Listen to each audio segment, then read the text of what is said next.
हम 2 जुलाई की घटना के बाद बहुत ही व्यथित हैं। हमें विश्वास है जो भी उपद्रवकारी हैं वो बख्शे नहीं जाएंगे। नमस्कार, द न्यूज देख रहे हैं, मैं हूं आपके साथ अर्जुन खजूरिया। 2 जुलाई को उत्तर प्रदेश के हाथरस में जो भगदड़ की घटना हुई उससे पूरा देश जो है वो दुख में है, क्योंकि 121 लोगों ने अपनी जान गंवा दी।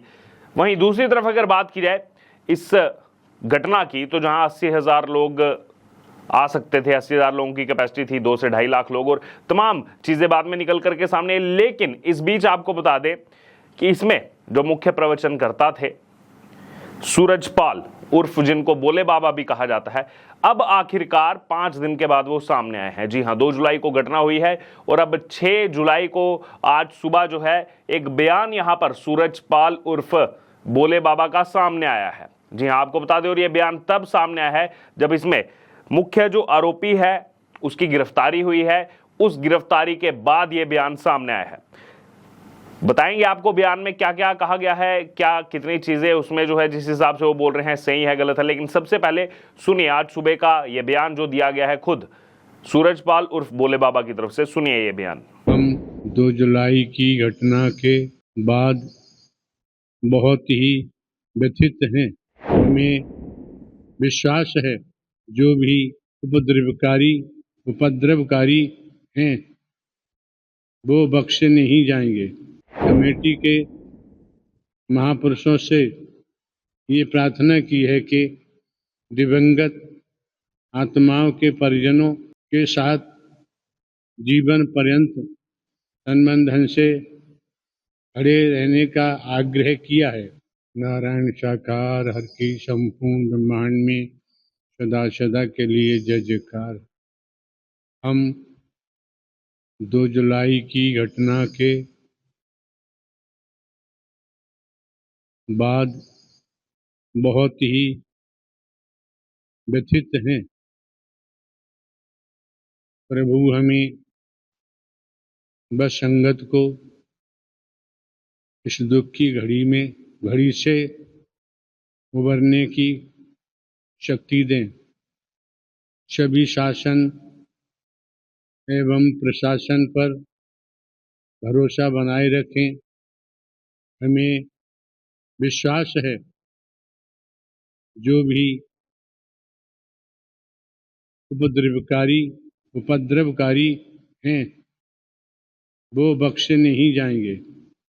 हमने अपने वकील डॉक्टर AP सिंह जी के माध्यम से कमेटी के महापुरुषों से ये प्रार्थना की है कि दिवंगत आत्माओं के परिजनों एवं इलाजरत घायलों के साथ जीवन पर्यंत तन से खड़े रहने का आग्रह किया है, जिसको सभी ने माना भी है।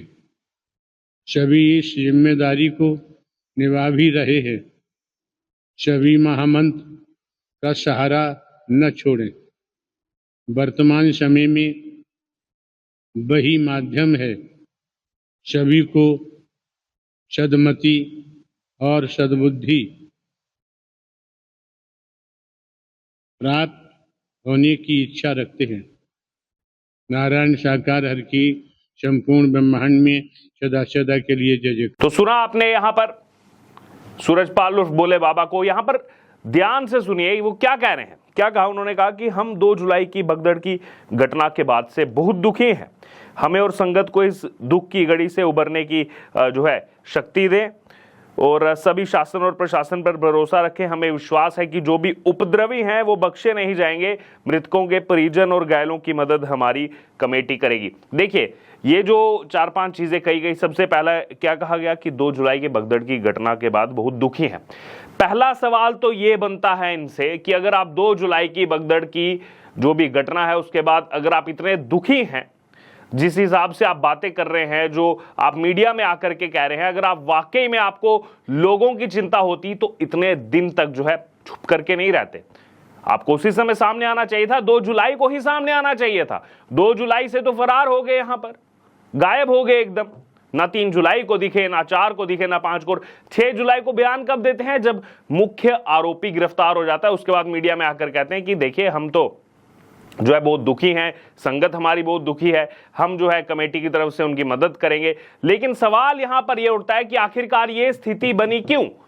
जब ये चीज कही गई कि जब सूरजपाल उर्फ भोले बाबा निकलेंगे, उसके बाद जो है उनके जो है चरणों की अचरज जो है लेने के लिए आप लोग चले जाइए, इतनी भीड़ वहां पर थी, एग्जिट केवल एक था, इतनी संगत वहां पर बैठी हुई थी, लाखों की संख्या में लोग थे, और आपने बोल दिया गाड़ी निकलेगी वहां जाकर के जो है वो अचरज ले लो। इसकी कोई जिम्मेदारी लेने को तैयार नहीं है।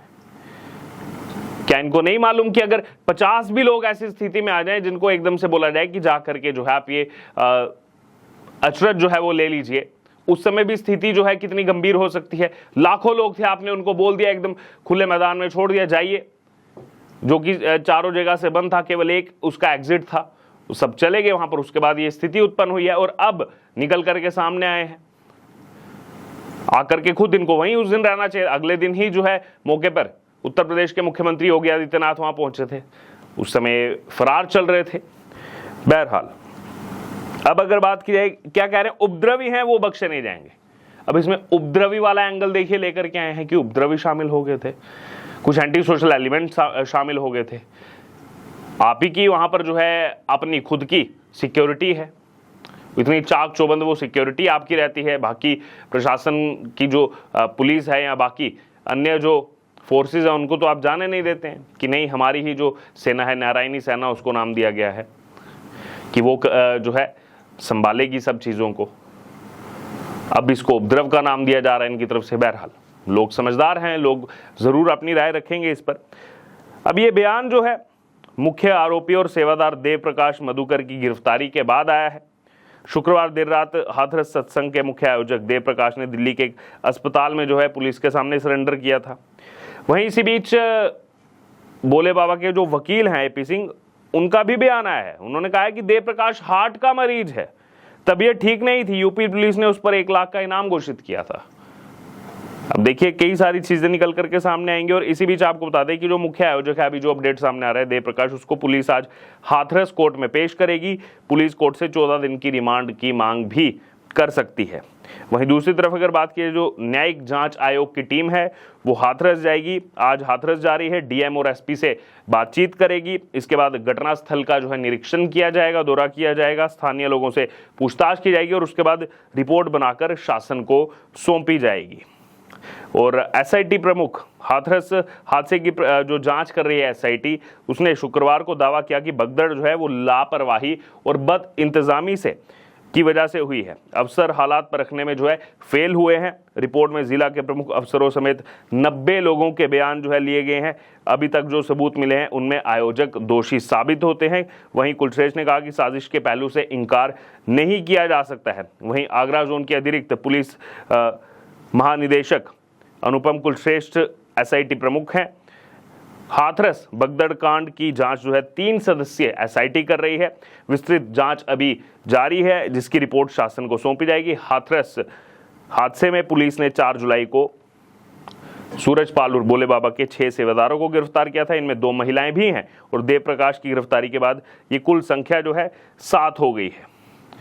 अब यहां पर सवाल ये उठ रहा है कि सूरजपाल आ तो गए सामने, मीडिया के सामने आज सुबह जब ये गिरफ्तारी हुई मुख्य आरोपी की, लेकिन शासन के पास क्यों नहीं गए, प्रशासन के पास क्यों नहीं गए? और लोग लगातार इनकी गिरफ्तारी की भी मांग कर रहे हैं कि इनसे भी तो पूछताछ हो। जो मुख्य वहां पर प्रवचन करता रहे, जिनकी अचरज के लिए जो है कहा गया, और उसके बाद ये सारा वहां पर भगदड़ हुई है। बहरहाल तमाम चीजें चल रही हैं। आपने पूरी बात भी सुनी यहाँ पर सूरजपाल और भोले बाबा की, और बाकी भी हमने आपको खबर बताई। अभी जो लेटेस्ट अपडेट इस मामले में सामने आ रहा है, अब आपकी इस पर जो राय हो जरूर हमारे कमेंट बॉक्स में शेयर करें और बने रहें द न्यूज़ के साथ। धन्यवाद।